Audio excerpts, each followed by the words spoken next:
Oh, welcome into another edition of Taking Sides. I'm your host, Al Walsh.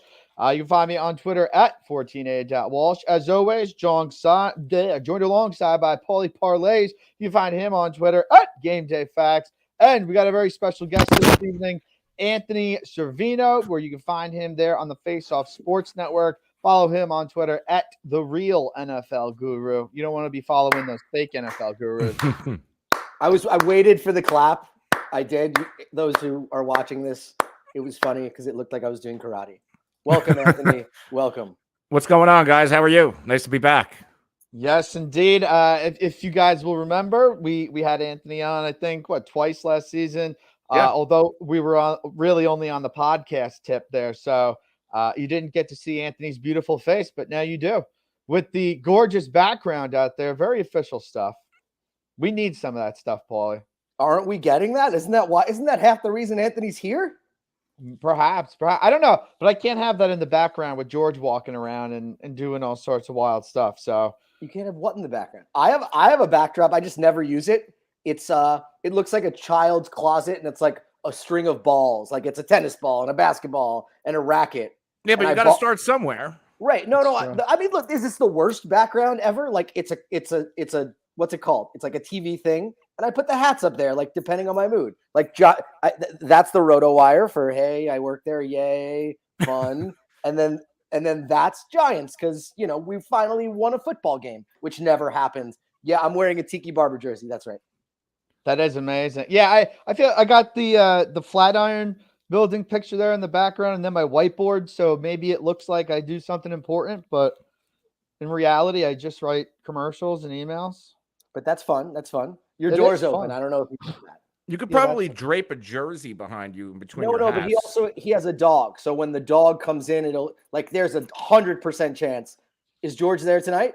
He is. But he's so good then. What kind of dog? He was there. Golden Retriever. I have a little Pomeranian that usually he's always at my desk, but he rarely makes a noise unless he howls because he'll fall asleep. And then you'll just start hearing this little howl in the middle of a podcast. And that's the dog. That's Roman.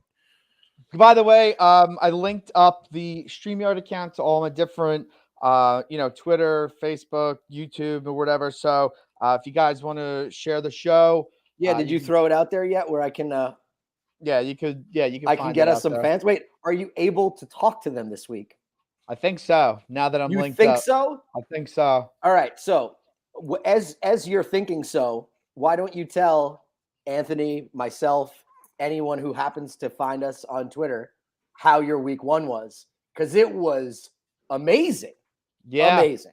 I don't think anything like this will ever happen again because I had a week one last year. I think I went 1-5 and I was essentially eating ramen for the rest of the week. But four games at 4:00 this week. The Bears, the Texans, the over in the Philly-Detroit game, and I'm missing one. Paul.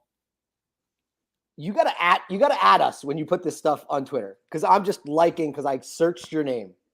Yeah, I'm gonna at Anthony, and then everybody will have it. I'll put it in a reply.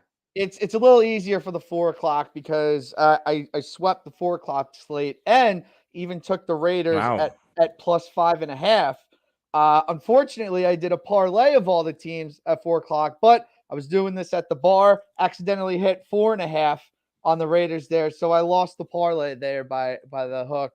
And then yesterday, DraftKings had a promotion for the Seahawks Broncos game where I guess it was even money to just score one touchdown. Of course, it clipped. But when you see things like that out there in the betting sphere, always go the opposite on that one. So I figured it was going to be like a 12-9 field goal fest since they did that promotion. But luckily it held on. Was not looking too good early on in that one.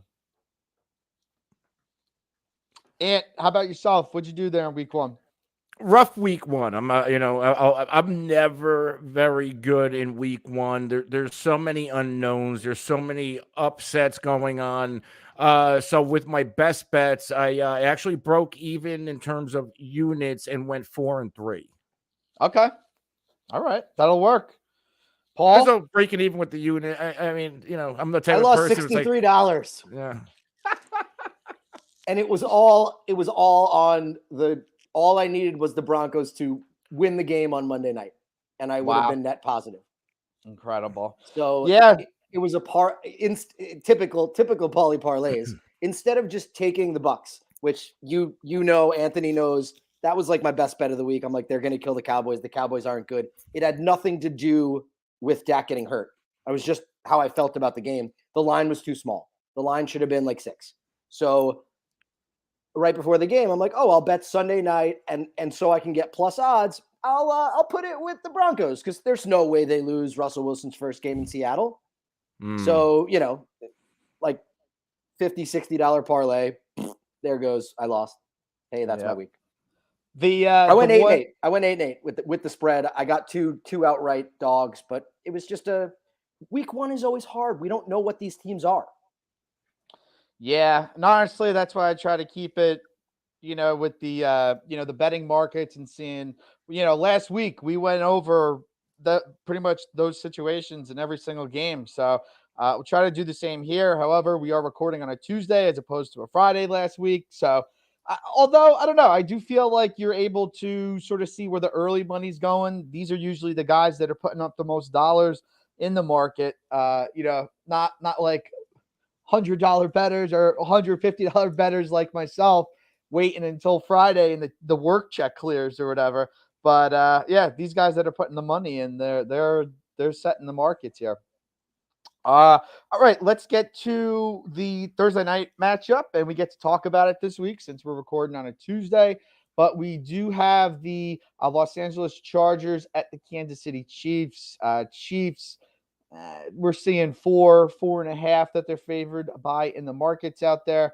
And I just want to let everybody know too, not sure how long we're going to have Anthony on for. It's essentially going to be however long he wants to stay for. This is the beauty of live internet radio, folks. But I figure we'll go through most of these games, and that, whenever he's got to go, he can do his thing because, somebody took their sweet time getting home today. I got a 7-year-old that needs to go to school in the morning. So you have real responsibilities. Am I the only one that technically doesn't have? Well, does a house count as a real responsibility? Yes. Oh, absolutely. So I own a home. You have a kid, and you have a bunch of pets too, right? Me? Yeah. Yeah. 2 cats. And Al has a dog. I have a dog, and I'm a renter. Anthony, you have a couple dogs and a cat. Am I remembering 2 cats and a dog. I knew that you have like a lot.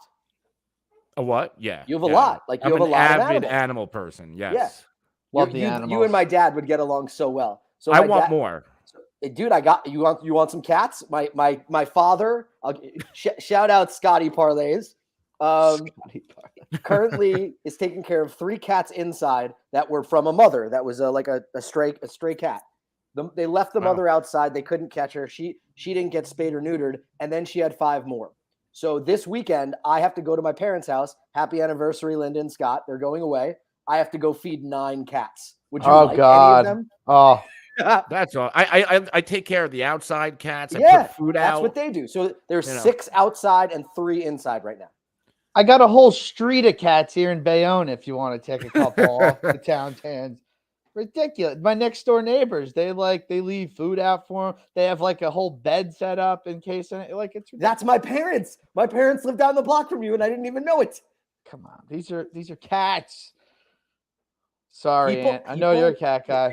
Cats are easy. Anyone that's like, oh, you got to get a dog. I choose none, but like cats are easy. Like you feed them, clean the litter box. Like dogs, you got to take for walks. Like they're hard. It's not good. Little dogs are a little bit easier. Dogs are the wee pad, right? Do you do that or you take? I do both. I do both. Okay. Dogs are character building animals. That's all I gotta say. What are cats? I don't know. You kind of just let them do their own thing. But the dog is dependent. You definitely. I always had that in mind because I had never had cats, and then I got married. My wife's into cats, so eventually she just brought a cat home one day. Amazing. And, it didn't take long, to realize, all the misconceptions about a cat, they're very much, they don't just hide and they don't do their own thing. Like, these cats they're like another dog. They're very they hang out, they sleep with me, they follow me around. It's great. PETA is very. By the way, this Thursday night football game is sponsored by PETA. All right, we get back. Chiefs 4.5, or I'm sorry, 4-point favorites here at home against the Chargers on Thursday night. Money line, we've actually seen it increase quite a bit with the Chiefs open at 160 right now, around minus 200. Chargers drop from about plus 135 to plus 175, and the total, of course, has jumped up 2 points. I've seen about 54.5 at some spots. No surprise there with Herbert going up against Mahomes in this one.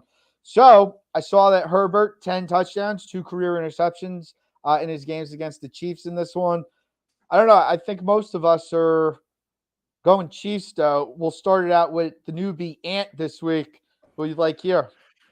I go back and forth here because as good as Kansas City is, ever since Justin Herbert showed up to Los Angeles, they've been playing the Chiefs tight. They can keep up with Kansas City, and Kansas City have a pretty good pass rush, but the Chargers have emphasized the offensive line the past few years to protect Justin Herbert, something that really didn't do well with Phillip Rivers. I am very much leaning the over of 54.5, and I like the Chargers to cover. And I have that line at 3.5 right now. Interesting. All right. Paul, what's say? Oh, actually 4.5. I have it on. I don't know what book this is. 4.5. Really? I wrote it down at 3. I know on Caesars, it's 3.5. I make picks on something called Tally Site, and they kind of grade your picks. If you guys should actually sign up for it. I'm not affiliated with them, but it makes it very easy to track everything. Let's get you affiliated. They're using it's tallysite.com, and they have it at 4.5. Okay, either way. So this is one of those like heart and mind games where. And by the way, I'll sign up for that if I can include my week 1 picks. Ooh, you get to revert back, obviously. and by the way, FanDuel also 4.5. Yeah, we're seeing a couple. I don't think it matters. This is where it's like, if the Chiefs win, they cover, but if the Chiefs lose, they lose. Like that's where like heart versus mind. Where I think the Chiefs were completely underrated coming into the season. Patrick Mahomes is still the best. Tyreek Hill doesn't really matter to him. Like you saw that in week 1. And it's a question of when will the changing of the guard happen in that division. I just don't think it's week 2 on Thursday Night Football, where I get it. Justin Herbert and that whole Chargers team, they are built to win, but they've never won. Also, losing Keenan Allen is going to affect them, I think, pretty handily. I don't know who gets those targets. I guess Jordan Palmer is that the slot receiver there. I mean, Mike Williams has to step up. Is Gerald Everett there now? Like these are the names I'm throwing out there. Like, though that's who Herbert has to rely on. I just think the Chiefs win. I think they win handily. Look, it's very, very, very possible that the Chiefs win by 3, but like, oh well, like that. See, that's what I hate. It's so like I'm literally talking both ways. Do you hear me? Like, because I'm saying like the Chargers could totally lose by 3, but I think the Chiefs are winning, and I'm not touching money line at minus 205 or whatever it's at this point. My main takeaway from that Chargers game against the Raiders in week 1 was, holy crap, they were spreading that thing around. 9 different guys caught passes, 11 different guys were targeted. And I guess they needed to, because running the football wasn't working. They only carried it at 2.5 yards a clip on 31 carries. So, man, gonna be interesting. But again, I think that's why we're seeing the total hop up a bit here, because we are going to see the Chargers spread that thing around more. And I was saying too, and I know you're a big fantasy guy, a couple of these Chargers pass catchers, pretty interesting pickups here for week 2. Yeah, I mean, Palmer's the guy you want to target. He has outplayed Guyton and stepped up and emerged as a wide receiver 3 on this team. So in fantasy, if you need a pickup, Josh Palmer would be the guy, would be the wide receiver you want to target. But Paul, where are you? Like you're saying, if they win, they're going to win it handily. The past 4 games in the Justin Herbert era have been decided by fewer than 7 points. And the 2 largest or the largest margin of victory of 7 points the Chargers won, and the Chargers are 2-2 against Kansas City. They're 2-2 in terms of the spread. So where's this blowout coming from? Justin Herbert's been delivering since his rookie year against Kansas City. Was that directed at me as I sat back down? Looking That's right at you, Big Daddy. I'm not saying it's a blowout. Like it is. You said they win handily. That's if the Chiefs win by 6, does that count as a blowout? Like, tell me. No, but you said they'll win it handily, didn't you? He did. When you say that, I'm thinking like double digits. I'm thinking like 31-24, like 31. Like that's pretty. Is that not okay? 30-24. So I'll give you. It's going to be a 6-point game. Does that hit your over or your under? That's 54. That hits the under. Ooh, and you like the over. So we're like complete opposites here. But the truth is, I think I'm doing nothing on Thursday night, but I'm just going to watch the game. These are two really, really great football teams. And that doesn't happen often where like I can sit there and not have any skin in the game. I kind of just want to see where these two teams are at, especially knowing that I have a Chiefs and a Chargers Super Bowl ticket where those could swing a bit according to the winner and loser of this game, which is the other reason I'm hoping the Chiefs win, because I'll buy more Chargers. I won't buy more Chiefs. Would love to see Jerick McKinnon have a big game here Thursday night. I was very high on him coming into the season. Obviously, he had the most routes out of the backfield with KC, most receptions there too. So short week, we tend to see some of these backup running backs get a little more touches here in these Thursday games. So that's the one guy I'm hoping for this week. All right, we'll take it to the 1 o'clock window. Wait, Al, did you tell us what you like Thursday night? I don't really like anything.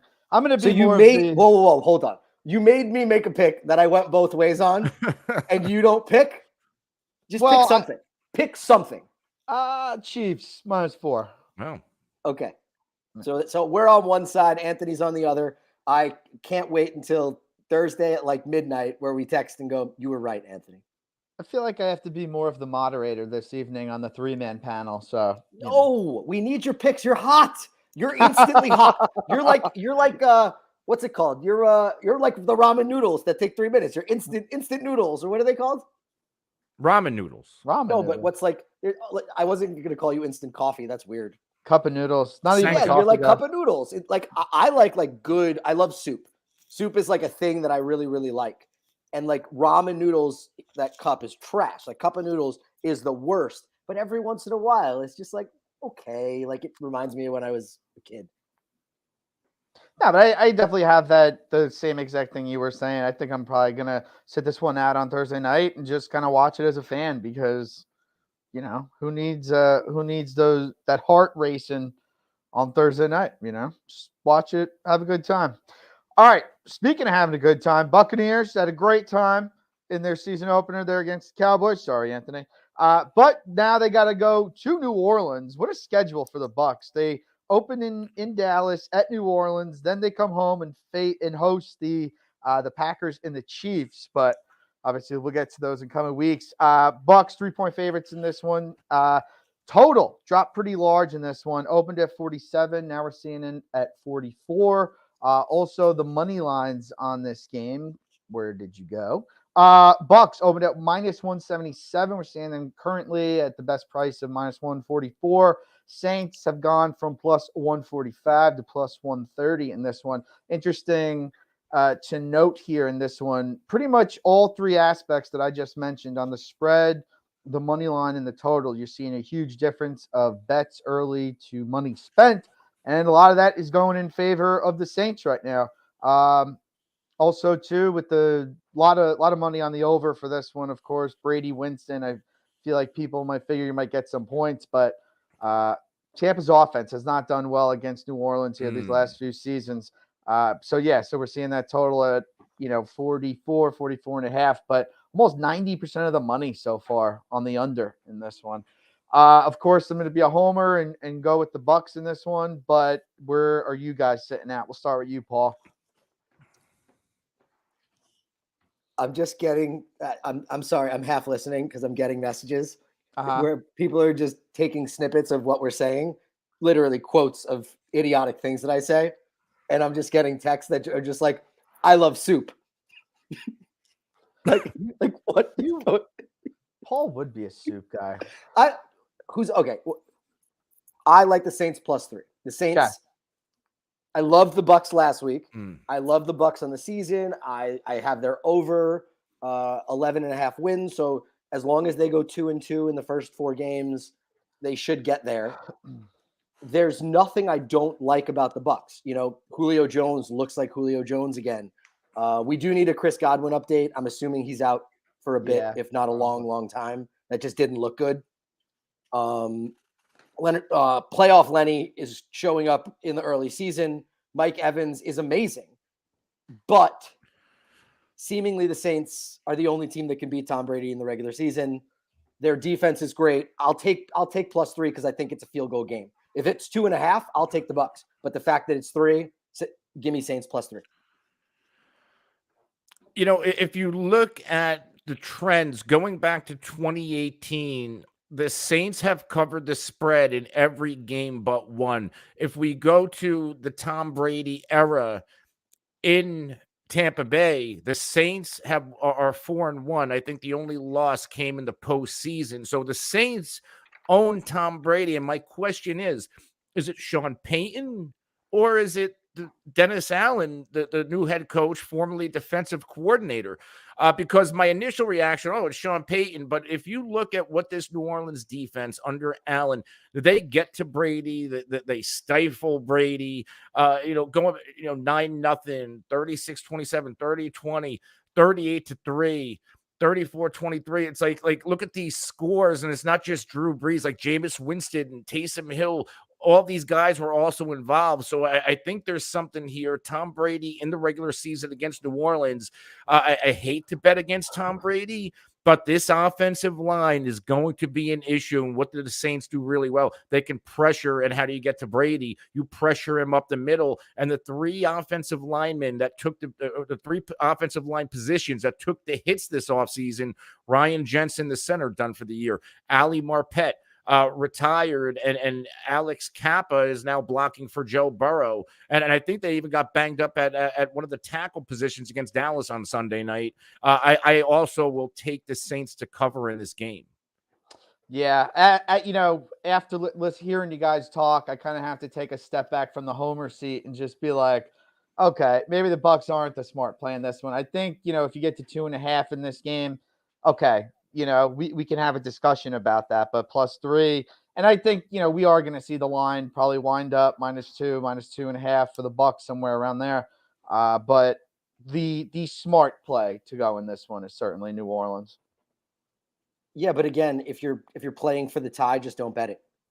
If we think it's going to be a 3-point game, that's usually a game that I'm not going to include. Because what's the point? Yeah, who likes tying? So one thing that I'd like to do, of course, I'm going to put some kind of stupid parlay in there, right, with like something on every game. But I think, in a situation like this, I would like to buy back up to the original total, seeing that it dipped down so low. That's like just getting it back up there to 47 on the under. I really like to.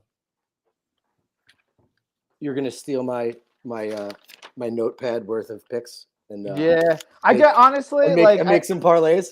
I think is it weird that I still use the notepad? It is real question. It's very. We're talking about real life. We're talking about technology, our animal habits. If we like soup, and if I should be using notepads. Technology has been never better, and you're using a 1970s. I still use a notepad. I have nice handwriting, so like legitimately, I have nice handwriting, and I think that's important. If I had poor handwriting, I wouldn't use the notepad the way I do. Interesting. Well, my keyboard types the letters in perfect strokes, so we're just going to keep going with that on this end. All right. I see what you did there. Yeah. So I think we're all in agreement here with this one. No need to harp on it. Keep it rolling. Miami Dolphins at Baltimore Ravens is a game I know we all got a little something on here. Ravens 3.5-point favorites in this one. We have seen the total go from 46 to 44. And on the money line, I always think that's very important. Pretty much seeing it the same. Ravens dipped a little bit, but interesting to note here on the money line, we're seeing 80% of the bets for the Ravens and literally all the money on the Dolphins so far. So it's actually not literally, it's 96, but I just didn't want to have to explain that to anybody. Figuratively.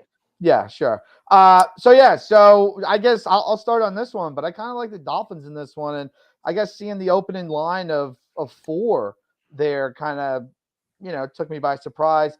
I thought the Ravens would have been, closer to 6-point favorites in this one. So of course that line sticks out to me. Dolphins looked really good there in week 1, especially on defense there against, New England team still trying to figure it out, but I mean, they absolutely hammered the Patriots in that opening game. First game under the new boy head coach that they got. Who else likes the Dolphins here? I do. Very similar thought process here as the Saints Bucks game. I think these two teams are pretty even. So if I can get over a key number, I'm taking the underdog plus the points. Give me Dolphins plus 3.5. We don't know how good they are, honestly. That week 1 game, they killed the Pats. So it's more, we don't know what the Pats are. We don't know that, like I said on our week 1 show, this game will decide who finishes second in the AFC East. And, if the Dolphins can beat the Ravens, they might be able to actually compete with the Bills. But this game will say a lot. Again, I think these are 2 of the top half of the league, top 15 teams, where if I can get the Dolphins plus points, I'll take it. So I'm taking the Dolphins plus 3.5. There's George, by the way, in the lower. George makes an appearance. Anthony, I saw the eye roll. I forgot that you like the Ravens in this one. Why Baltimore here? Lamar Jackson. Lamar Jackson is betting on himself. I buy into that narrative when the players do that. And believe me, I'm big on the Miami Dolphins. I was never a Tua guy. I'm buying into Tua, and it's really what Mike McDaniel brings over from San Francisco, how they scheme their quarterbacks to make those high percentage throws. They have the yards after the catch wide receivers, like really the perfect personnel grouping to fit what Mike McDaniel brings. But what I think people are underestimating about the Baltimore Ravens just how banged up they were last season, notably on the defensive side of the football. Their secondary with Marcus Williams, who already made an impact, Kyle Hamilton, rookie, I think he's going to take him some time. Humphrey, Marcus Peters, and Kyle Fuller. Unfortunately, they brought him over, but I believe he's now done for the season. But this secondary could be the best in the NFL. They can rush the quarterback. And of course, on the other side, Lamar Jackson, Rashad Bateman looks like the real deal. Mark Andrews, even Duvernay made an appearance. I just think the Ravens are going to be a tough out. It's going to be a close game, but when it's all said and done, I like Baltimore. Where's the line here? We're seeing it opened at 4, down to 3.5 right now. I try to get it at 3. And I know playing for the push is terrible, but at least that's a safe way to bet this game. Indeed. We're going to start a new segment. It's called Playing for the Push. It's really funny because I'm huge on Lamar Jackson this season, and I absolutely hate Tua, which would be like, oh, I'd be right there with you, Anthony. But just kind of like what some of these different markets are saying. And listen, the markets could be wrong here early in the season. Just not knowing exactly who a team is. But I think I'm gonna stick with the markets for now.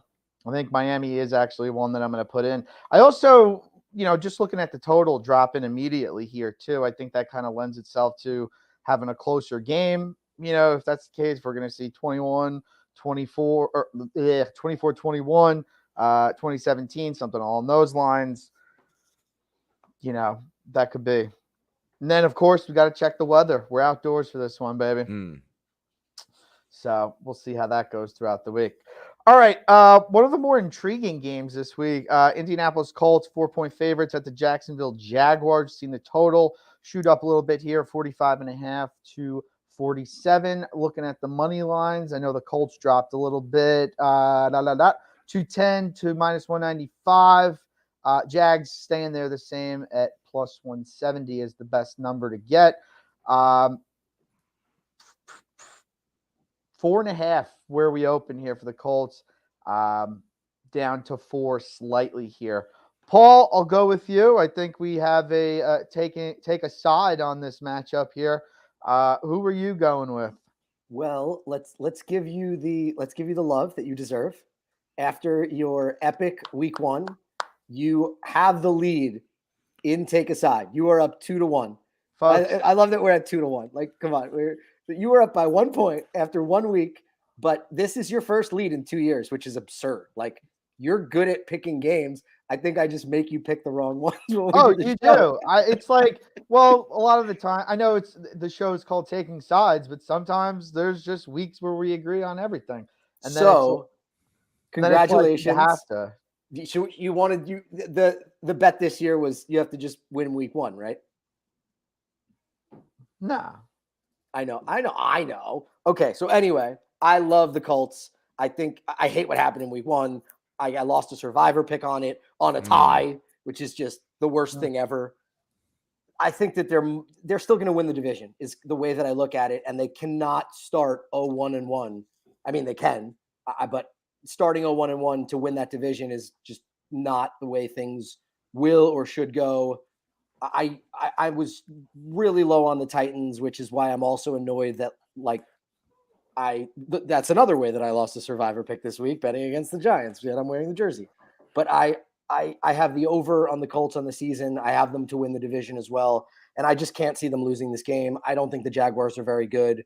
I mean, sure, they made it a game against the Commanders, but what are those teams? Those are the mid grouping of teams. And I think the Colts have all the pieces to compete and potentially even win a Super Bowl. So Colts -4, give it to me every day. Yeah, and by the way, the Colts better win that division, or else my division parlay winner is shot. So go Colts. I actually, betting that Raiders Chargers game is kind of like, I think it's going to be a good reminder to me this season that 5 is kind of a good number too, right? Like, it's a key number. You're going to have that opportunity to maybe, win a game there on the 4, right? 4 is a key number that we usually see in these games. So I wouldn't even mind buying this up to +5.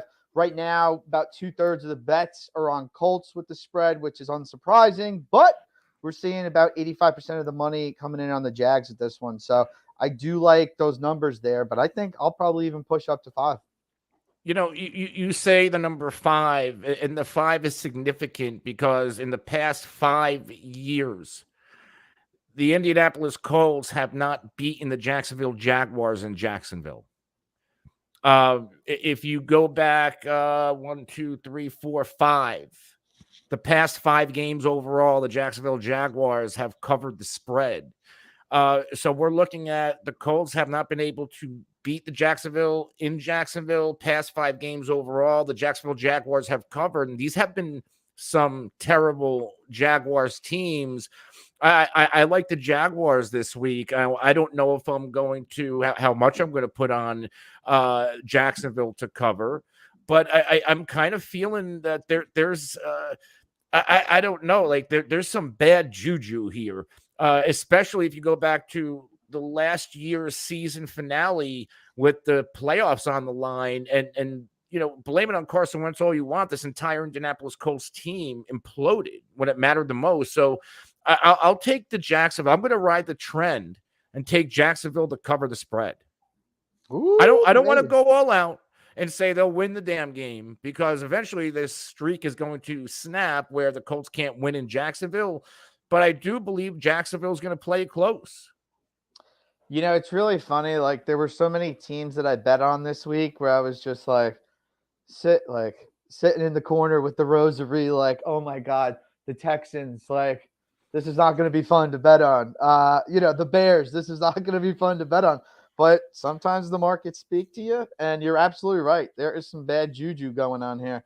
I don't know if if the Colts hate that muggy northern Florida weather going on down there, but yeah, it has been an absolute disaster for them, for the last few years. So yeah, Going Jags. I'm just saying, you can even, if you want to go back 2018, 2019, when the Jacksonville Jaguars, they had that like elite defense and they made that playoff run. But the past 2 years since moving on, like since they did, really got rid of all their personnel and started to rebuild, Jacksonville was still winning these football games.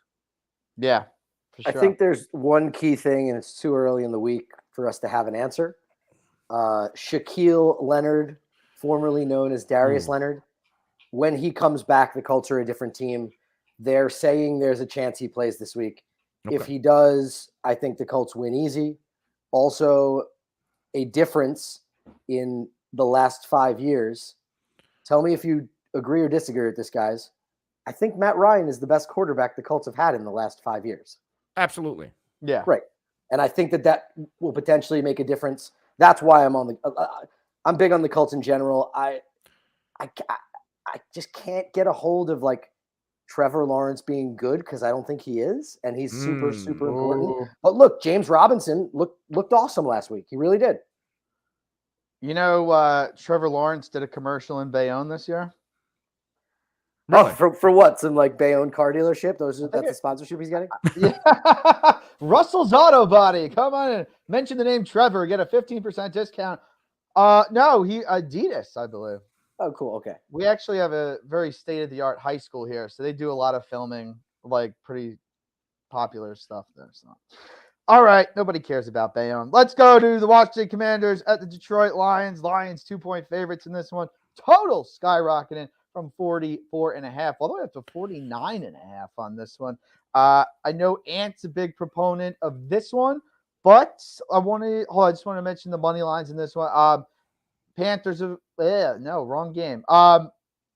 Commanders went from being the favorites at -115, seeing them now at +115, and Detroit has jumped up from -105 to -130 at their best price right now.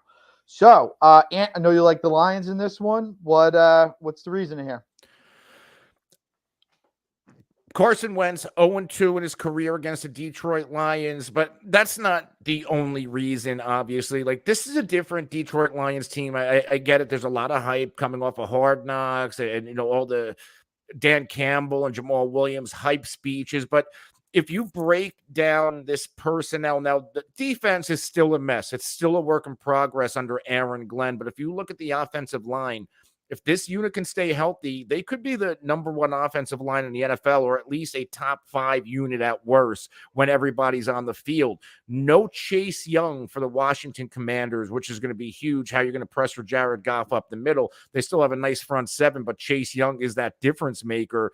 And Jared Goff isn't Trevor Lawrence. Jared Goff's been around for a while, so he'll get rid of the ball quicker, make less mistakes. They brought in firepower on the outside, and DJ Chark, he broke a big touchdown play last week. But what's really notable, that Philadelphia defense, that Philadelphia team overall, that was a test. Like, I know it was week 1, but I'm like, okay, if the Lions can cover, and they've covered, and I believe 12 out of their past 18 games, if they can cover, if they can keep up points with Philly. Last year, Philly, I think, blew them out 44-6. The Lions kept up. The Lions ran the ball down Philly's throat with that offensive line, with DeAndre Swift, with Jamal Williams. And I think we're going to see a lot of that. And if they can establish the run, it's going to open things up for Jared Goff to, with some nice weapons, Amon-Ra St. Brown and TJ Hawkinson, to get involved. I just don't think Washington has enough to keep up if the Detroit Lions can put up points. And I do think this is a team that knows they're going to have to score points to win football games early. And if they keep dropping, they can drop another 28, 31 points this week. Washington doesn't have the juice to keep up. Yeah, interesting to note from that. I was just looking at the box score. So 9 touchdowns scored in total in that Detroit-Philly game, 7 of them on the ground. Philly, actually, all 4 of their touchdowns, all 4 of their offensive touchdowns came on the ground in that one. But yeah, obviously we're seeing the total explode, just sort of like, what I said earlier with the parlay in, the parlay pick, buying the points back up. I think kind of buying back down a little bit here, but you got to go down a long ways to get back to the original total. So I think, maybe like a 46.5 is probably a key number. I could probably get that passed or whatever. I mean, it's still 3 points that you're buying, but if you're taking other stuff, it'll be fine. Paul, where you at on this one? Commanders money line. No idea why. Woo! It's literally like I already bet on it. I put it in my first parlay of the week. I have no idea why. It was like, when you're flipping through, and I was like, okay, I got this one, got that one, and I just clicked it, and I clicked send, and it's part of my early week parlay. So I must have liked it, but I'm not sure why. I have Chiefs money line, Commanders money line, Browns -6, and Raiders -5.5. That's the first looks. I really like them, so I'm putting them in a parlay. Yeah, we're seeing quite a bit, bets in favor of Washington money line, about 75% of it going towards Detroit early on here in the week. And then bet Detroit getting like 60% of the bets, 90% of the money there on the spread right there. So, I'm sure all that money coming in affected where the spread was going in this one. And then we'll see where it goes the rest of the week. But I guess I'm not in love. I guess, kind of manipulating that total to go over is where I'm going to be at. But gun to head, if I had to take a side right now, it's going to be the Lions. All right, we'll keep it local for this one. Carolina Panthers at the the 1-0 New York Giants. Giants, 2.5-point favorites here. Total 42.5. You can get a couple 43, 40, 43.5 out there if that really tickles your fancy. I said I was going to go Giants in this one. Probably going to stick with that. Don't love it, but Paul, where are you at here? If you don't love it, we're not including it and take a side, even though that was the plan. I'm betting against the Giants, just like I did last week. Wow. I was low. I was down on the Titans, but I thought they were still good enough to beat the Giants. They did everything possible to lose that game. I think that the Panthers are better than we think they are. That Baker Mayfield is a reasonably good quarterback. As long as Christian McCaffrey is healthy, I will take the Panthers plus the points because I think they should be favored in this one. So I might even take the money line. Interesting. And where you at? Listen, I'm on the Giants here. I think they cover. Now, an interesting trend. The Panthers are 1-5 against the spread in the last 6 meetings against the New York Giants. Saquon Barkley, Christian McCaffrey, 2 elite running backs. Saquon looks like Saquon Barkley. Yeah. Christian McCaffrey didn't get the touches last week. It looks like they don't want to give him as many touches. Maybe that changes, but he just doesn't look like the same guy battling through injuries really for just about the same amount of time as Saquon Barkley has. Baker Mayfield, on paper, you say, okay, he's the best quarterback that they've had since Cam Newton, since the good Cam Newton, right? Like, to me, he's like another Teddy Bridgewater. Now, Baker Mayfield in Cleveland had a really good offensive line. Baker Mayfield in Carolina, it showed last week, he was eaten alive. Baker Mayfield for the first 3 quarters was terrible. Granted, the Cleveland Browns let them back in the game, but if the Giants can get a pass rush going, I think Baker Mayfield's going to struggle and he's going to make mistakes. I like the Giants to win this football game. Now, last year, Giants won, 20, what was the score? 25-3, and that was a bad Giants team.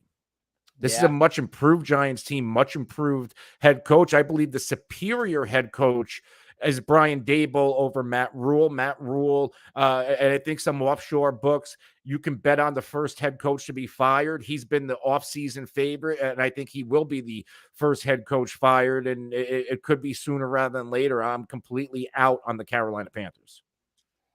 I like that number there with the Giants winning last season. That's I forgot all about that. Yeah, Giants. They blew him out. They blew him out. Judge hit his 57th homer. This guy's insane. Joe Judge. Joe Judge. Joe Judge hit negative home runs by being a terrible head coach, and now he's half of an offensive coordinator. Oh God! Isn't that crazy? Like, the reason that the Patriots are not good right now is because Matt Patricia and Joe Judge are there. Should we do that game since I'm talking about it? I'm personally at a loss on how poorly the Patriots are being managed right now by Bill Belichick. do we think the Patriots were more Brady or Belichick? Like at this point, it all says it was Brady, which is insane. Yeah. That's insane. It makes no sense. He's a 6th round pick. I mean, what is Belichick as a head coach without Tom Brady? He had one playoff team with the Cleveland Browns. I think he got to one playoffs with the Cleveland Browns as a head coach. He made the playoffs with Matt Castle. Did they do anything with Bledsoe, like right before Brady was there? No.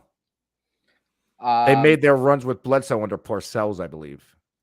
Do you know Drew Bledsoe is one of my favorite NFL quarterbacks of all time? Same here. Probably the most underappreciated NFL quarterback of all time. It's because look who took over for him. Right. So I have 2 fun ones, like the same era, like underappreciated quarterbacks. I need your guys' opinion. Ready? Yeah. Jake Plummer. Ooh. I don't know why I always liked him. Okay. And Jeff Garcia. All right. Garcia. Do you have any thoughts on either of them? Or am I just like naming like David Blau? Are you familiar with the work of David Blow? The the first 2 football jerseys I ever got were Drew Bledsoe and Randall Cunningham. Both of those guys were my dudes. Yeah, and Anthony, you'll like this. Hold on. I just want to say I actually used to root for the Patriots with Bledsoe, and then I stopped once Brady started. And it was like it was the year after I left Tampa, but I was already kind of a Tampa fan. Wait, time out. You were a Patriots fan, and then you stopped rooting for them when they got good? No, when Bledsoe was there, I was just like, I'm not paying attention to them anymore, and that's how it went. But it was the fakest Patriot fanage ever, you know. Wait, when did you start with the Bucks? Who was the quarterback? Sean King. Wow, that's brutal. It was the Trent Dilfer, Sean King combo. Wow. Josh King. Freeman? Well, I mean, he was well after that. And then you won a title with Brad Johnson. Yeah. Johnson was what, 02, 03? But yeah, I got a weird. Listen, I lived everywhere. I really had. And Al's Wi-Fi is gone. Are you still here, Anthony? Yeah, I'm here. This happened last week. Al said he was going to call the internet company. He clearly didn't. Hardwire to your modem. He's gone again. With an Ethernet cable. Yeah, I mean, I'm not, but my internet actually works. Unlike the host of the show, but we can still be seamless. I can see your head shaking. Yeah, I'm gonna punch this internet right in the face, bro. No, it says like I got all the bars on my computer. It's just on the sound stream on the StreamYard thing. Whatever. You got frozen and you did one of these. Yeah. All right. We were talking about the Patriots. Let's keep it there. They are 1-point favorites on the road at the Steelers. We did see the total drop from 42.5 to 40.5. In this one, which I think is pretty telling. If we're talking about the money line, we're talking Patriots about -115, Steelers about +105. I really don't get the line in this game, but Ant, we'll start it with you. Where are you going here? This is a tough game because these two teams perennially they used to be some of the best teams in the NFL, and now it's just so hard to distinguish what's real, what's make believe. Like, did Pittsburgh really deserve that win against Cincy? Cincy tried giving them the game. Joe Burrow 5 turnovers, and the Steelers couldn't put it away. It took overtime for the Steelers to win that game. And New England, like, even coming into the season, like right before the season start, there was a report saying that, hey, if this offense doesn't work, we're going to bail. So they're already telling us we don't trust our offense and how it's being run. The New England Patriots are a complete mess. Even their defense, losing J.C. Jackson. Look what the Miami Dolphins did to them. Tyreek Hill with the yards after the catch. Jalen Waddle with the yards after the catch. So you can expose this Patriots secondary, and the Steelers have the playmakers to do so. Now, the big thing here is going to be Najee Harris.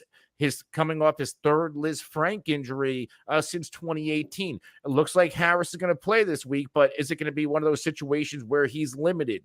If the Steelers are one-dimensional, I think that keeps New England in this game. But if they're not, and they can move the football, we know Trubisky can run around a little bit. I kind of like Pittsburgh, who are the home underdogs in this. I'll take the home dogs. Paulie? Steelers, home dog. Love it. Absolutely love it. Look, they lost their best player, TJ Watt. What do you guys think the line would be if TJ Watt was playing in this game? That was kind of like where my thinking started. And the answer was the Steelers would be favored, right? Are we in agreement? How many points is TJ Watt worth? Because if he's not worth 3 points, then the line is wrong because the Steelers are better than the Patriots. So that's why I had the Steelers plus 6.5 last week. I said we could sprinkle a little money line, and their defense, it's the highest paid defense in the NFL. Their defense won that game. The kickers lost the game on both sides. The defense won that game, but now you're missing the best player. I still agree. Najee Harris, fine. But like Jalen Warren looked good. And like no one's talking about him. If Najee's out, let this kid play. I don't even know who he is. I can tell you I put in a waiver wire. You should have too. A claim for him just in case. Like if Najee, I like that Najee's playing because I think that other people then won't pick him up. But I like the Steelers money line. Mike Tomlin. I get it. He's playing against Bill Belichick, greatest of all time. But Tomlin has never had a season under 500 ever. No matter, that's it. He might be the best coach ever. We just don't know it because he didn't win 7 times because he didn't have Tom Brady. He had Ben Roethlisberger, which is not as good. So I'm with you, Anthony. Steelers, home dog, money line. Yeah, you've both convinced me. I think it's just the smarter play, even though I'd probably rather go to a farmer's market than watch this game. But which farmer's market would you like to go to on Sunday? I don't know. I'm big on like the different kinds of like pickles and you're a pickle guy. I'm not a pickle guy. Love pickles. Go to Collingswood auction or Collingswood flea market in West Jersey. Okay. They actually have an in-house like Amish market and restaurant. Phenomenal. Okay. How far is that from you? From me or Al? Because he's north. How far are you guys from each other? I would say we're probably at least an hour. Yeah, about that. Because I'm 30 minutes north of AC. Oh shit. Okay. Probably like an hour and a half then. That's why we got to get the company helicopter. What company helicopter? There's a company helicopter and I don't know about it. We should get one. All right, we had one game hanging left, and just say words. You don't know which one it is? No, I know. Jets at the Browns. Browns 6-point favorites in this one. We have seen the total go from 42 to 40. Looking at the money lines in this one. I had them all written down on the sheet last week. Now it's chaotic. Jets went from plus 175 to plus 215. Browns jumping up from minus 215 to minus 245. Of course, Browns getting money here left and right. We just saw what the Jets were doing. Actually, maybe not left and right. Looking at this line now, we are seeing at 5.5. We're seeing the Jets get 80% of the money right now on the spread. So, while the bets are Browns 55% of those, but I don't understand, maybe I don't know. This is what I was talking about, saying words, because this game just baffles my mind. I think the line is too big, but I bet the Browns -6. Okay. Like, literally. Like, I don't understand why it's 6. It should be like 3.5 or 4. Yet I said, screw it. I'm taking the Browns -6. It's kind of like an against Joe Flacco bet because the Jets offense was literally like, boop, beep, boop. Like it wasn't an offense. It was dink, dunk. Like Flacco cannot make a big play anymore. I think the game is like dependent on Myles Garrett. Is that like a reasonable thing to say? If he gets to the quarterback, the Browns win easy. If the Jets offensive line is better, it'll be a close game. I still think the Browns win though. I like the Browns to cover. I believe the Browns could blow this game open.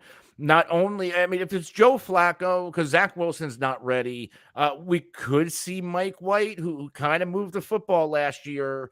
But Joe Flacco threw it, 59 times last week? 59 times. But that's if like you drop that's even real, Anthony, is absurd. Why would you ever let Joe Flacco throw the ball almost 60 times? Especially when you drafted Breece Hall and have Michael Carter. You're trying to make up for the 4 years he hasn't won a football game in? Like, is that what it is? You mentioned Myles Garrett, who could be the best defensive player, at least the best pass rusher in the NFL right now. He's going to get to Joe Flacco. But the thing that really stands out, Jacoby Brissett, lifetime 2-0 against the Jets. Most recently, obviously, a win last year, 34-24 with the Miami Dolphins, and then back with the Colts in 2020, 36-7. So Joe Flacco, Jacoby Brissett plays really, really well against the New York Jets. And I think if you look what the Cleveland Browns did between Kareem Hunt and Nick Chubb running the ball, and establishing the run, taking the pressure off of Jacoby Brissett, I think we're going to see a lot of the same thing.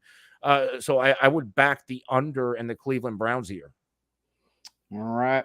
And by the way, what two trends? The under is 4-0 in the past 4 meetings between these two teams, and the favor is 10-1 against the spread in the past 11 meetings between these two teams. Very good. Very good. Those are good numbers. Of course, whatever. Jets look good there in the marketplace. There's no way after watching them last week that I could take them and feel good about my bet. That's another game where you're standing in the corner with your rosary beads, but I can't in good faith do this. So I'm sitting it out. That's all there is to it. There will be no bets there. All right, moving on to the 4:00 window where we have 5 games. I don't know if you guys we'll go a little quicker on these ones. We can kind of just group them because there's a couple here. I mean, a good chunk of these look like they're going to be blowouts. The smallest spread in the 4:00 slate is the Raiders at 6 right now. Yeah, let's start there since we mentioned them already. As Paulie just brought up, actually, I don't know. This one had an opening line of Raiders -2.5. At least that's what it's saying here on the That was the Action look Network. ahead line. That was the look ahead line. That wasn't the real open. So -5.5, 6 is what we're seeing on the Raiders right now. Total 51.5 hasn't really moved that much. And then, of course, the money lines jumped up for both teams. If that really was the look ahead line, but I won't even go into it that much. Just Cardinals at +210, -235. Cardinals are taking a crap ton of money there on the money line, but again, these just could be numbers thrown off a little bit here. All right, so Raiders didn't look terrible last week. Cardinals did. We going to see more of the same this week? You know that I hate the Cardinals. They're my biggest loser bet of the season. I love the Raiders anything less than 7. They're a playoff team. The Cardinals are not. The Cardinals have not been good since week 10 of last season. No DeAndre Hopkins. Anthony's here. He wasn't here last week. My favorite futures bet of the year is that Cliff Kingsbury will be the first coach fired. Wow. So start 0-2. Get me there. Get me there and look bad again because Kyler Murray looked disinterested last week, even though he put up some nice numbers down the stretch. Give me the Raiders. Please, please beat them by 10 so that the rumors start with Kingsbury and then my fired futures bet looks good. This is a game I might not touch because I literally have no idea. Both offenses have the firepower for the over, but then if you look at the stats from last week, it tells you to bet the under. I think the game can go either way in terms of who wins it, but if I had to choose, it would be the Raiders, and here's why. Devontae Adams, Darren Waller, Derek Carr, all this firepower on offense. The Arizona Cardinals, what they did wrong this offseason is not addressing that secondary. The secondary was one of the worst in the NFL last year, even when they were the number 1 seed for a few weeks in the NFC. Last week, the worst secondary in the NFL. They were absolutely, torn apart. I just don't see this going well for the Arizona Cardinals. And yeah, I mentioned Matt Rule, I think he'll be the first coach fired. I think Cliff Kingsbury gets fired this offseason if the Cardinals don't make noise. And I just don't there's no excuse when you have that type of an offense. You pay Kyler Murray, you bring in Marquise Brown, you load up that side of the football, and then on defense, you let Chandler Jones walk and completely disregard that secondary. Yeah, there's no way Cliff Kingsbury hangs quick out one, to this Anthony. job. What team is Chandler Jones on now? The Raiders. Boom. Full circle. You got me there. What? See what you did there? See, you did it. You said it. I just pointed it out. Chandler Jones Revenge Week. Hell yeah. Love it. Go Raiders. Oh. It didn't click. It just clicked. Just clicked. We saw it click. Yeah. Chandler Jones is now on the other side of the ball with Max Crosby. They added Devontae Adams. The Raiders are going to win this game, and they're going to win easy. Let's go, fellas. Listen, this is I just made a star while you were talking. I put a star next to it because I'm going to bet this for the 4:00 games as the solo game that I care for. And then I got to figure out what that's going to be in the 1:00 games. But we'll swing back to that when we talk about the survivor picks. I don't know if you're going to leave before that or not, Anthony. Yeah, this would probably be my last game. Okay. But 24-19 last week, right? This Chargers team, one of the most talented in the NFL. I think coming into this season, everybody was talking about Devontae and the offense. This Raiders defense really did take a step forward this offseason. So it's going to be, I think that, fantasy-wise, yeah, you're going to start your Cardinals, Marquise Brown and Kyler Murray, James. They'll put up numbers, but it's going to be garbage time numbers. We actually have a couple. Anthony, you said this is going to be your last game. So. Yeah, 10 o'clock. I got to start getting ready. So Anthony, before you head out, anything else that you want to tell our listeners about, whether you want to talk about any of your shows, you want to give us any best bets that we haven't hit, anything you want to talk about, throw it out there, say your goodbyes, and then me and Al will keep going for the next 6 hours. Well, over at the website, Face Off Sports Network, fffaceoff.com, we're going to be hosting this show, Taking Sides with Paul and Al. We're very excited about that. We're setting up the podcast platform so we can distribute it to all of our listeners. They are really excited about it. We want to expand sports betting content, and these guys are going to take the lead for us. And thank you for having us. Absolutely. We've been in the fantasy friends is how I describe that whole crew and everything that happens in that world. We've been there for a while, and I love that you're taking us into your family. Is kind of the way that we look at it. We're going to be in the Fantasy Face-Off family. Look at that. Look at the alliteration. More Fs. I thought they all start with PHs. But no, I'm really excited about this. You guys put on a good show, and I think it needs a lot more exposure, and hopefully we can provide that for you. Really appreciate it, Ant. Anything else, Al, that you want to hear Anthony talk about other than that cats are great? He's not sure about soup, and there's that good pickle place near where he lives. No, listen, I think we covered a wide range of topics on tonight's show. We'll certainly do it again at some point, and go Bucks, right? Anthony, before you leave, I'm so sorry about Dak. I don't like when really great players get hurt, and it just puts them in a really tricky spot where the next 8 games are just going to be really tricky for the Cowboys. And, if you guys can come out of it 3-5, 4-4, I think you'd be happy, right? Last question before you head out. Yeah, I mean, if they can come out of it in position, because it's still the NFC East, and unless Philly just completely runs away with this division, I think they could be competitive for when Dak Prescott comes back. But as a Cowboys fan right now, I can't say I'm shocked, but I'm used to it. I guess it doesn't even faze me anymore, and I think that's sad. That it is, I don't even get emotional about it being a fan, because there's been so many letdowns over the years with the Dallas Cowboys. I can't make excuses anymore for Jerry Jones.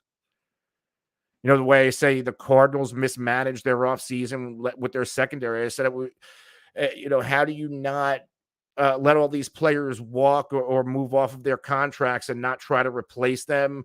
They had, Dennis Houston, an undrafted free agent out there starting on the other side of CD Lamb. Like, what are we doing with that? That was gross. It was just gross. No words. Hopefully we get champagne. Literally, it's the three of us and there's silence. That never happens. But yeah, Ant, have a great night. Thank you for coming on again. And absolutely, guys. Thanks for having me. We'll see you soon. Absolutely, guys. See you. Have a good night. All right. Take care. And there he goes, Anthony Cervino. All right. So we got the rest of the 4 o'clocks, but I got to take the dog out. So I kind of want to hustle up here. But we have 4 games with the spread of 7 or higher in this one, right? Hold on. You made it like there were like comments or something that you were about to talk about before we said bye to Anthony. Oh yes, we have Macklin who chimed in. He you should check out on Twitter. Oh, I saw it. Oh, okay. And then he asked the question, what are the best trade targets for buy low candidates after week 1 reactions? And I just said, I'm not too big on trades right now because I made a couple preseason and I like my roster in my hometown league. So I haven't even really thought about it, but do you have any? I told him we mentioned Warren from the Pittsburgh. It's tricky. Like it depends who you have. I'd need to know what your roster looks like to know, because you got to give something up to get something. Guys that I think people are underrating after week 1. Trey Lance. He's not nearly as bad as week 1 looked. That weather game was terrible. It's his 3rd start ever. Trey Lance will be fine. I have him on a roster. Am I starting him this week? I have Tua, Lance, and Tannehill. I feel like he'd be a good start against Seattle this week. But in all the games out of these in the 4 o'clock window, Bengals -7 at the Cowboys. 49ers -8.5 at home against the Seahawks. Broncos -9.5 at home against the Texans. Rams 10.5 at home against the Falcons. Are there any like upset candidates in there? I don't think there's upset candidates, but the only underdog I like is Texans +10. The Texans can stay in a game. They proved that last week against the Colts, who were, a pretty good team. So I like the Texans plus the points, especially with the Broncos on a short week. The other games, I like the Niners minus the points. I like the Rams minus the points. And I like the Bengals minus the points. That game's weird. I probably won't touch it because maybe Cooper Rush is like a football player. But yeah, I mean, he's got the Bengals are going to win that game and probably win it pretty easily. He's got some interesting talents there. The one thing I'll say, Rams, they had the extra 3 days off in preparation, and obviously they got clobbered at home in that prime time banner night game. So I think you're probably going to be looking at a pissed off Rams team there. But I got the one that I disagree with. I'm going to go with. You're going to go with your internet froze again, and I have to talk to myself for a minute. Yeah, but no, I like the Broncos -9.5 over the Texans. If you want to take a side on that one, that's fair. All right. If you want that, I'm fine with that because I know we got off the Giants game for take a side. So let's do it with the Texans and the Broncos. Totally cool with that. Indeed. And thank you for Macklin for tuning in and asking some questions today. Always love he's a Dolphins fan, by the way. Okay. Always love to hear from the public. All right, we got the last 3 games, the Sunday, Monday prime time. Let's try to get through these quick here. Bears at the Packers. Packers 10-point favorites here with the total at 45 opening, but currently at 43.5. Green Bay only getting 43% of the bets, however, getting 81% of the money in this one. And of course, right, it makes sense because Aaron Rodgers has absolutely dominated the Bears in his career, but we saw Green Bay look all out of sorts last week. Chicago winning the game last week in San Francisco. I think that team is privy to playing in that inclement weather. So what you said about Trey Lance, I totally agree with as well. I think he is somebody that'll have a nice bounce back week against the Seahawks. But I'm big on the Packers here. What say you? Also, big on the Packers. Packers -10 is one of my best bets of the week. As I look at the board, I got to figure out the ones. I know I made this stupid parlay, whatever. It doesn't matter. I'm going to take the Raiders as my like solo 4:00 game. And then I'm also going to take the Packers minus the points on Sunday night. All right. What do you think about Packers as a survivor pick? If you want that, it's on my list of like potential choices for the survivor pick. For those of you listening last week, we took the Ravens in week 1. We got to figure out week 2, and then week 3, and then week 4, and however long that we keep winning for. If you like Packers are on my list of options. The other ones that I like first looks. I did this before the season. Usually they work, but whatever. They didn't in week 1. I can tell you that. I had 1, 2, 3, 4, 5, 6 choices of like, I like these for week 1. The only ones that advanced were the Saints and the Ravens. Colts lost, Broncos lost, 49ers lost, and Titans lost. I didn't have the Titans. A friend of mine, we did that as a group pick. I was fine with it. Can't believe that whatever happened. This week, I like the Packers, Rams, Browns, and 49ers. I also added the Bengals against the Cowboys. I think we should look at the Packers' schedule before taking them because I have them as my best pick for week 6. I'm not sure who they're playing that week. All right. But if that's what you like, we'll figure it out. We just got to look what the other week 6 options are. The only 2 games I have for week 6, I go out 8 weeks when I make the like initial chart. I only have Packers and Rams in week 6. And truth is, those could be our top 2 options this week. Yeah. So whoever we take this week, we should we're almost forced to take the other one in week 6. Yeah, I could definitely be I could be thwarted to go there with the Rams as well. So all right, Monday night got a doubleheader going on, which is pretty interesting. We're gonna have 2 games on at the same time. They are staggered a little bit though. Bills Titans, I believe, is 7:15. Vikings Eagles is at 8:30. But I guess the most important news from this Tennessee Titans matchup at the Buffalo Bills is that the Caesars 18-wheel truck will be making its debut in Buffalo, New York, coming to a town near you. So if you're at the Bills game, make sure you go check out the Caesars truck and make sure I still have a job. Can you tell me about the Caesars truck? I don't know what you're even. What's the Caesars truck? I actually fixed the air. Who's on the Caesars truck? So you were about to say that they fixed the Caesars truck. Fix your internet. Yeah, no, I didn't say. I said I did some work on the Caesars truck. Like, not like, who's on the Caesars truck? Not like, is it the guy from Curb Your Enthusiasm whose name I can't remember who plays Caesar? Smooth? Yeah, JB Smooth will be there. He's going to be in Buffalo. Yeah, let's go. Kenny Mayne, Trey Wingo, all those. Why don't guys. we go? You got some pull. I'd love to be part of Bill's Mafia for a weekend. Actually, our first day in the office is the next day. So what? We'll talk about that off air. I like the Titans +10.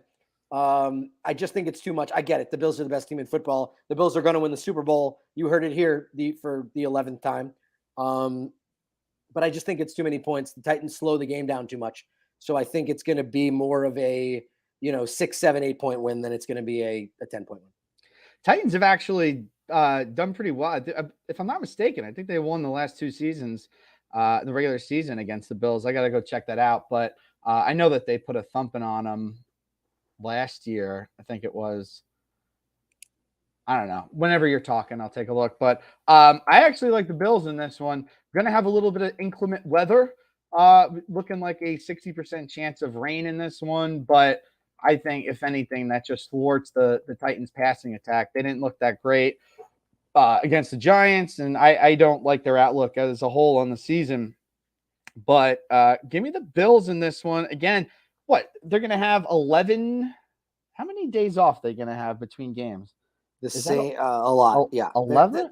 Dude, the Bills are winning this game. It's a question of by how much. Oh, yeah. Home opener for the Bills. Big expectations this year. I think they're absolutely going to roll. Give me the Bills in this one, -9.5. If you want to take a side. Do you want to do this one, take a side, or the next one? You have to pick. So we'll do the next one. We're only doing one. You have to pick. Which one are you do you care more about or have a stronger opinion on? Do you Uh, want the Bills -10, or do you want the Eagles -2, I believe is the number in Why the can't we final do game? both? Because we can't do 4. Yes, we can. No, we can only do did 3. 3 last week. We did 3 last week. That's We did it. We stupid. did 1 in the 1 o'clock, 1 in the 4 o'clock, and then 1 other game. All right, I'll go with the next game then. And that next game is the finale of week 2. Vikings at Eagles. Eagles 1.5-point favorites. Total funny guy business. 47.5, jumping up to 52. Pretty crazy there early on. I'm going Eagles in this one. Again, just kind of looking at the markets.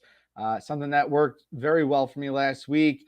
We're seeing right now 71% of the bets on the Vikings there at +2.5. However, about 2/3 of the money coming back that way for the Eagles in that one. Vikings get a lot of money here on the money line, a lot of bets and money. 75% of bets, 78% of the money on the money line for this matchup. So again, market adjusting. I think actually the total wasn't as high as I said. Bring that one back down to 51. I said 47.5 to 52. We can call it 51 right in the even. Yeah. I like the Vikings here. Like the Vikings and Eagles are 2 of my long shots to win the Super Bowl. The Vikings looked great last week. I hope Kirk Cousins has a great game because I have an MVP ticket for him. You do? I really like the Eagles. I think the Vikings win the game. I think that they're the better team here. I'm not sure why. It's a close game, but this early in the season, I'm taking the Vikings +2, but I don't think the 2 points matter now that we're talking about it, as you can hear from my voice. But yeah, we're taking a side on this. I got the Vikings +2. You have the Eagles -2. Yes, indeed. All right. All right. So that'll wrap it up for this week's show. First Tuesday show of the year. So